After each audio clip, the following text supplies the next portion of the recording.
Élection fédérale anticipée ce printemps. Bon, c'est un scénario qui semble perdre du galon. Bon, on le savait, il y a un débat interne entre certains stratèges libéraux. Certains disent il faut battre le fer pendant qu'il est chaud. On pourrait aller chercher une majorité, un mandat fort, dire on renégocie l'ACUM et il faut passer par là. Il y a l'autre école qui dit c'est risqué quand même. On a vu ce que ça donnait souvent quand on demande tout à coup un nouveau mandat à des électeurs qui n'ont pas le goût du tout, en passant, de vivre une campagne électorale et qu'on est obligé, ce serait Justin Trudeau, 2 fois plutôt qu'une, de passer la campagne à répondre à la question pourquoi on fait une campagne électorale. Et souvent, on se retrouve dans le bon scénario. Il y a pire, on se retrouve avec le même gouvernement minoritaire. Pour ceux qui sont des partisans d'une élection rapide, le nanos de ce matin, là, ça alimente ce genre de spéculation-là ou de désir.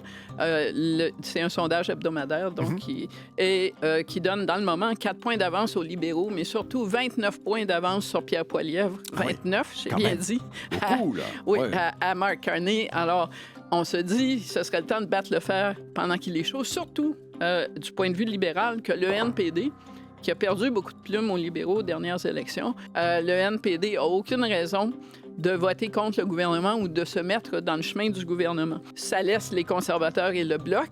Et le meilleur argument du gouvernement pour précipiter des élections, ce serait effectivement de dire on nous empêche de faire progresser notre ordre du jour, notre menu législatif. Il y a de l'obstruction à la Chambre des communes et donc ça nous prend un mandat parce qu'on ne peut pas gouverner avec des jeux parlementaires.